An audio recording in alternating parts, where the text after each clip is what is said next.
Kenapa simpanan untuk langsaikan hutang lebih berbaloi disimpan dalam bentuk emas?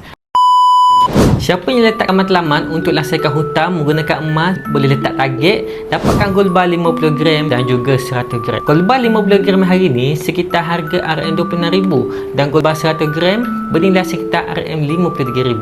Harga terkini adalah seperti berikut. Kenapa simpanan untuk langsaikan hutang lebih berbaloi disimpan dalam bentuk emas? Kerana simpanan dalam bentuk emas lebih susah bocor dan memberikan keuntungan dari kenaikan harga emas setinggi 10% setahun. Kelebihan yang kedua, spirit value lebih rendah iaitu 7.5% sahaja untuk gold 50 gram dan 7% sahaja untuk gold bar 100 gram ini. Ini bermakna kedua-dua emas ni memberikan keuntungan yang lebih berbanding dengan emas saiz yang lebih kecil seperti gold 10 gram dengan spirit value sebanyak 9%. Dengan public gold, anda boleh menabung gerai emas melalui akaun emas gap atau gold accumulation program mengikut bajet anda sehingga anda capai target gerai emas anda yang anda mahu. Cukup gerai dalam akaun, anda boleh keluarkan emas tersebut ke dalam bentuk fizikal.